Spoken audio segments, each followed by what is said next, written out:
വിഷ്ണുശാലിനിയുടെ ഇന്നത്തെ എപ്പിസോഡിൽ നിൻ്റെ അമ്മ എൻ്റെ അമ്മ എന്നുള്ളത് നമ്മുടെ ജീവിതത്തിൽ ഉണ്ടായിരുന്നില്ല. പക്ഷേ എന്നും നിൻ്റെ അമ്മ ഒരു വിലങ്ങ് തടിയായിട്ട് നമ്മുടെ ജീവിതത്തിൽ തന്നെ ഉണ്ടായിരുന്നു. ഒരു കയ്യബദ്ധം കൊണ്ടാണ് ആദ്യം ഒരു അബോർഷൻ ഉണ്ടായത്. പക്ഷേ പിന്നീട് അത് സംഭവിച്ചത് നിൻ്റെ അമ്മ കാരണമാണെന്നാണ് നീ ആദ്യം പറഞ്ഞത്. പിന്നീട് സുസ്മിതയാണെന്ന് പറഞ്ഞിട്ട് നീ എൻ്റെ വീട്ടിൽ നിന്നും ഇറങ്ങിപ്പോയി. കേരളത്തിലെ ഒരു അറിയപ്പെടുന്ന ക്രിമിനൽ ലോയർ ആയിട്ടും ഒരാഴ്ച എൻ്റെ അമ്മ ജയിലിൽ കിടക്കേണ്ടി വന്നതിൽ എൻ്റെ കരിയറിന് തന്നെ ഒരു കളങ്കമാണ്.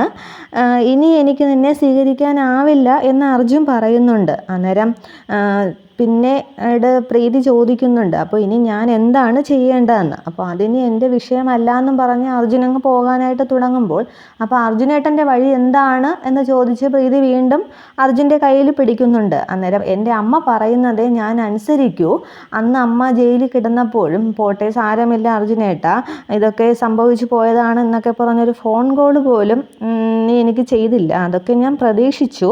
സ്വയം ന്യായീകരിക്കാൻ നോക്കണ്ട എന്നിങ്ങനെ അർജുൻ പറഞ്ഞുകൊണ്ട് നിൽക്കുമ്പോഴാണ് കൈയടിച്ചുകൊണ്ട് വസുമതി വരുന്നത്. ഇതൊക്കെ കേട്ടുകൊണ്ട് പുറകിൽ ചിത്രയും വസുമതിയും നിൽപ്പുണ്ടായിരുന്നു. ഇപ്പോഴാണ് അർജുൻ മോനെ നീ എൻ്റെ മകനായത്, വന്ന് വണ്ടി എടുക്ക്, വഴി കാണുന്ന ചന്തപ്പിള്ളേരോടൊന്നും സംസാരിക്കരുത് എന്ന് ഞാൻ പറഞ്ഞിട്ടില്ലേ എന്ന് പറഞ്ഞ് അർജുനെ പിടിച്ച് കാറിലേക്ക് കയറ്റുകയാണ് വസുമതി. എന്നിട്ട് ആ കാറിൽ തന്നെ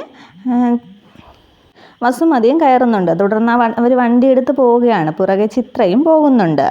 തുടർന്ന് കാണിക്കുന്നത് രാത്രി രോഹിത്തിൻ്റെ മുറിയിലേക്ക് ആ ഓഡിയോ ക്ലിപ്പുള്ള ഫോണിൽ നിന്നും ആ ഓഡിയോ ക്ലിപ്പ് ഡിലീറ്റ് ചെയ്യാനായി കയറുകയാണ് സുസ്മിത. അപ്പം നേരം രോഹിത് നല്ല ഉറക്കത്തിലാണ്. തുടർന്ന് സുസ്മിത അതൊക്കെ ശബ്ദമുണ്ടാക്കാതെ ഫോൺ എടുത്ത് അതിലിങ്ങനെ അത് നോക്കുകയാണ്. ഈ സമയത്ത് വിഷ്ണുവും ശാലിനിയും കൂടി വരുന്നുണ്ട്. തുടർന്ന് വിഷ്ണു ശാലിനിയോട് ലൈറ്റ് ഓഫാക്കാനായിട്ട് പറയുകയാണ്. തുടർന്ന് ശാലിനി ലൈറ്റ് ഓഫ് ചെയ്യുമ്പോൾ വിഷ്ണു ഓടി ചെന്ന് രോഹിത്തിനെ മൂടിയിരുന്ന ആ ഷീറ്റ് എടുത്ത് സുസ്മിതയുടെ തല മൊത്തം അങ്ങ് മൂടുകയാണ്. എന്നിട്ട് സുസ്മിതയ്ക്ക് കണ്ണ് കാണാനായിട്ട് സാധിക്കുന്നില്ല. തുടർന്ന് രോഹിത്തും ചാടി എഴുന്നേൽക്കുന്നുണ്ട്. എന്താ സംഭവം എന്താണെന്നും പറഞ്ഞ്. അന്നേരം അടിച്ചോ എന്ന് വിഷ്ണു പറയുകയാണ്. തുടർന്ന് അവിടെ ഇരുന്ന ചവറ് നീക്കുന്ന ഒരു ബ്രഷ് എടുത്തുകൊണ്ട് വന്ന് ശാലിനിയാണെങ്കിൽ സുസ്മിതയെ പൊതിരെ തല്ലുകയാണ്. പക്ഷേ സുസ്മിത വിളിക്കുന്നില്ല. തുടർന്ന് രോഹിതും വിഷ്ണുവും ചേർന്ന് മാറി മാറി സുസ്മിതയെ അങ്ങ് അടിക്കുകയാണ്. അടി കൊണ്ടങ്ങ് അവശയാകുന്നുണ്ട് സുസ്മിത. ഒരുവിധം ഓടി സുസ്മിത സ്റ്റെപ്പ് ഇറങ്ങി താഴെ ഹാളിലേക്ക് വരികയാണ്. വീണ്ടും അവിടെ ഇട്ടങ്ങ് അടിക്കുകയാണ് പൊതിരെ സുസ്മിതയെ. തല്ല് കൊള്ളാനായിട്ട് ഇനി സുസ്മിതയുടെ ശരീരത്ത് ഒരു ഇഞ്ച് പോലും സ്ഥലം ബാക്കിയില്ല. തുടർന്ന് ബഹളമൊക്കെ കേട്ട് സത്യഭാമ ഇറങ്ങി വരികയാണ്. എന്താന്നും പറഞ്ഞ്. അന്നേരം കൂടിയാണ് സുസ്മിത ഇങ്ങനെ ഇരിക്കുന്നത്, ആകെ കുനിഞ്ഞ്.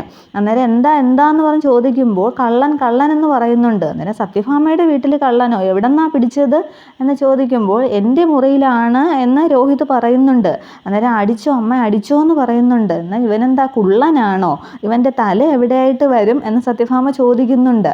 അന്നേരം ഇനി ഈ തള്ളയും കൂടി എന്നെ അടിക്കാൻ പോവുകയാണോ എന്ന് സുസ്മിത ഇങ്ങനെ ചിന്തിക്കുകയാണ്. അതേസമയവും ശാലിനിയും വിഷ്ണുവും രോഹിതും മാറി മാറി സുസ്മിതയെ അടിക്കുകയാണ്. തുടർന്ന് കൈ ഇങ്ങനെ ചുരുട്ടി പിടിക്കുകയാണ് സത്യഭാമ. അന്നേരം സുസ്മിത വിചാരിക്കുന്നുണ്ട്, ഈ തള്ളയിനെ അടിക്കില്ല എന്ന്. അന്നേരം ആഞ്ഞ് നല്ല തല നോക്കി ഒരു ഇടിക്കുകയാണ് സത്യഭാമ. തുടർന്ന് പൊതിരെ സത്യഭാമ അടിക്കുന്നുണ്ട്.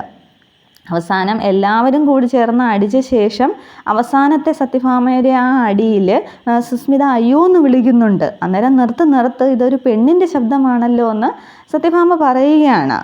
തുടർന്ന് ശാലിനിയോട് കൊച്ചി ലൈറ്റ് ഇടെന്ന് സത്യഭാമ പറയുന്നുണ്ട്. അന്നേരം ശാലിനി ലൈറ്റ് ഇടുകയാണ്. തുടർന്ന് പുതപ്പെടുത്ത് മാറ്റാനായിട്ട് സത്യഭാമ വിഷ്ണുവിനോട് പറയുന്നുണ്ട്. തുടർന്ന് ഷീറ്റ് മാറ്റാനായിട്ട് വിഷ്ണുവും ശാലിനിയും കൂടി ശ്രമിക്കുന്നുണ്ട്. പക്ഷേ സുസ്മിത അതിൽ ബലമായിട്ട് പിടിച്ചിരിക്കുകയാണ്. തുടർന്ന് രോഹിത്തിനോടും സത്യഭാമ പറയുകയാണ്. അന്നേരം അവരെല്ലാവരും കൂടി ചേർന്ന് അവസാനം അത് വലിച്ചെടുക്കുമ്പോഴാണ് സുസ്മിത ഇങ്ങനെ തല കുമ്പിട്ടിരിക്കുന്നത് കാണുന്നത്. അന്നേരം മോളോ എന്നും പറഞ്ഞ് പിടിച്ചെഴുന്നേൽപ്പിക്കുകയാണ് സത്യഭാമ. അന്നേരം നീ എന്തിനാടി രോഹിത്തിൻ്റെ മുറിയിൽ പോയത്, രോഹിത്തിൻ്റെ ഫോൺ എങ്ങനെ നിൻ്റെ കയ്യിൽ വന്നു എന്ന് വിഷ്ണു ചോദിക്കുന്നുണ്ട്. അന്നേരമാണ് സുസ്മിതയുടെ കയ്യിലിരിക്കുന്ന ഫോൺ സത്യഭാമയെ ശ്രദ്ധിക്കുന്നത്. അന്നേരം ഒന്ന് ആലോചിച്ചിട്ട് എന്നാൽ ഞാനൊരു സത്യം പറയാം, എനിക്കൊന്നും ഓർമ്മയില്ല എന്നങ്ങ് ഒറ്റ വാക്കിൽ സുസ്മിത പറയുന്നുണ്ട്. അന്നേരം ഓർമ്മയില്ല പോലും, മര്യാദയ്ക്ക് സത്യം പറയടിയെന്നും പറഞ്ഞ് വിഷ്ണു സുസ്മിതയെ ഇങ്ങനെ അടിക്കാനായിട്ട് വരുന്നുണ്ട്. അന്നേരം പറയുകയാണ്, ഞാൻ അലാറമിൻ്റെ ശബ്ദം കേട്ട് പോയതാണ്, ആ ശബ്ദം കാരണം എനിക്ക് ഉറങ്ങാനായിട്ട് സാധിച്ചില്ല, അത് ഓഫ് ചെയ്യാനാണ് ഞാൻ പോയതെന്ന്. അന്നേരം വിഷ്ണു ചോദിക്കുന്നുണ്ട്, അതിന് രോഹിത്തിൻ്റെ റൂമിന് അടുത്തല്ലല്ലോ നിൻ്റെ റൂമെന്ന്. അങ്ങനെ അതിലും പെട്ടു എന്ന് മനസ്സിലാക്കുന്ന സുസ്മിത അവസാനം പറയുകയാണ്, ഞാൻ പറഞ്ഞില്ലേ ഞാൻ എങ്ങനെ അവിടെ എത്തിയെന്നൊന്നും എനിക്കറിയില്ല, ഇതാണ് സംഭവിച്ചത് എന്ന് പറഞ്ഞങ്ങ് സുസ്മിത ആകെ വിഷമിച്ച് നിൽക്കുകയാണ്. അതൊക്കെ സത്യഭാമ അങ്ങ് വിശ്വസിക്കുന്നുണ്ട്. തുടർന്ന് ഭാമ ചോദിക്കുകയാണെങ്കിൽ പിന്നെ അടി തുടങ്ങിയപ്പോഴേ നിനക്ക് ഞാനാണെന്ന് സുസ്മിതയാണെന്ന് പറഞ്ഞുകൂടായിരുന്നോ എന്ന്. അന്നേരം അതിനുള്ളൊരു ഗ്യാപ്പ് വേണ്ടേ, ബ്രേക്ക് ഫ്രീ അടിയല്ലായിരുന്നോ എന്നങ്ങ് വിഷമിച്ച് ചോദിക്കുകയാണ്. ഇത് കണ്ടങ്ങ് ചിരിക്കുകയാണ് രോഹിത്തും ശാലിനിയും വിഷ്ണുവും കൂടി.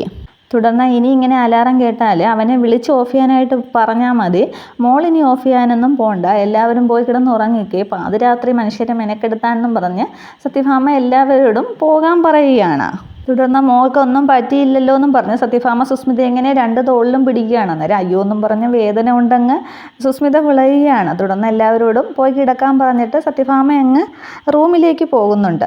തുടർന്ന് സുസ്മിതയെ ഇങ്ങനെ ശാലിനി ചേർത്ത് പിടിക്കുകയാണ്. എന്താ സുസ്മിതയെ വേദനയുണ്ടോ എന്നൊക്കെ ചോദിക്കുന്നുണ്ട്. അന്നേരം ഉള്ള ഇടി മൊത്തം ഇടിച്ചിട്ട് വേദനയുണ്ടോയെന്നോ ഞട്ടുമ്പോഴത്തും ഒക്കെ ഇളവി, ഇനി ഈ വീട്ടിൽ ലിഫ്റ്റ് വെച്ചാലേ മതിയാവും എന്നാണ് തോന്നുന്നത് എന്ന് പറഞ്ഞ് സുസ്മിത അങ്ങ് നിൽക്കുകയാണ്. തുടർന്ന് എങ്കിൽ പിന്നെ പോന്ന് ശാലിനി പറയുമ്പോൾ സുസ്മിത പോകാൻ തുടങ്ങുന്നുണ്ട്.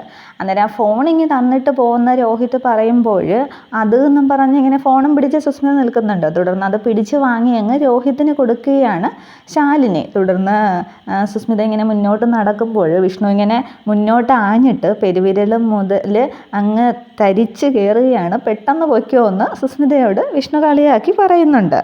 തുടർന്ന് കാണിക്കുന്നത് കുടുംബശ്രീ ഹോട്ടലിൽ ശ്യാമയെ കാണട്ടെ എന്നും പറഞ്ഞ് ശാന്ത വീട്ടിലേക്ക് പോകാൻ തുടങ്ങുന്നുണ്ട്. അന്നേരം ശാരദാമ്മ വഴക്ക് പറയുകയാണ്, നിന്നെ ഏൽപ്പിച്ച ജോലി എന്തെങ്കിലും ഉണ്ടെങ്കിൽ നീ ചെയ്താൽ മതി, അത് ശ്യാമയെ കൊണ്ട് ചെയ്യിപ്പിക്കണ്ട, നീ ശ്യാമയെ കണ്ടിട്ട് കുറച്ച് ദിവസമായെങ്കിൽ ശ്യാമയെ കാണാനല്ലല്ലോ നീ ഇവിടെ വരുന്നത്, ജോലിക്കാരിയുടെ സ്ഥാനത്ത് നിന്നാൽ മതി, അല്ലാതെ വീട്ടിൽ കയറി നിരങ്ങണ്ടെന്നും പറഞ്ഞ് ആകെ അങ്ങ് വഴക്ക് പറയുകയാണ് ശാരദാമ്മ ശാന്തയെ. അത് ശ്യാമയ അവസ്ഥയിൽ ശാന്ത കാണരുത് എന്ന ഉദ്ദേശത്തോടു കൂടിയാണ് ശാരദാമ്മ പറയുന്നത്. പക്ഷെ അത് കേൾക്കുന്ന ശാന്തയ്ക്ക് ആകെ അങ്ങ് വിഷമമാകുന്നുണ്ട്. ഈ സമയത്താണ് ശാരിക കുടുംബശ്രീയിലേക്ക് വരുന്നത്. അന്നേരം രസവടയ്ക്ക് ഇട്ടിട്ട് പോകാമെന്ന് ശാന്ത പറയുമ്പോൾ വേണ്ട, നീ ഒന്ന് പോയി തരുമോ എന്നും പറഞ്ഞ് ശാന്തയോട് ദേഷ്യപ്പെടുകയാണ് ശാരദാമ്മ. അന്നേരം ശാന്ത അങ്ങ് പോകുന്നുണ്ട്. തുടർന്ന് എന്തിനാ അമ്മ ആ പാവത്തിനോട് ദേഷ്യപ്പെടുന്നത് എന്ന് ശാരിക ചോദിക്കുമ്പോൾ ആരോടും മുഖം മുഷിഞ്ഞ് സംസാരിക്കണം എന്ന് ശാരദയ്ക്കില്ല, പക്ഷെ മക്കൾ സമ്മതിക്കണ്ടേ എന്നും പറഞ്ഞ് ശാരദാമ്മ അങ്ങ് വിഷമിച്ച് നിൽക്കുകയാണ്. അന്നേരം ശ്യാമയ്ക്ക് ഇപ്പം എങ്ങനെയുണ്ട് എന്ന് ശാരിക ചോദിക്കുമ്പോൾ ശ്യാമയ്ക്കല്ല കുഴപ്പം, അവളുടെ തലച്ചോറിനെ ബാധിച്ചിരിക്കുന്ന ആ മരുന്നാണ്. ചില സമയത്ത് അവളുടെ പ്രവൃത്തികൾ കണ്ടാൽ എനിക്ക് തന്നെ പേടി തോന്നും എന്ന് പറഞ്ഞാൽ തലേ ദിവസം ഉണ്ടായ മയക്കുമരുന്ന് ചോദിച്ചതും ശാലിനി വന്നതും അങ്ങനെയൊക്കെയുള്ള സംഭവങ്ങളൊക്കെ ശാരദാമ്മ ശാരികയോട് പറയുന്നു. ഇത്രയുമാണ് നാളത്തെ പുതിയ എപ്പിസോഡ്. Okay, thank you.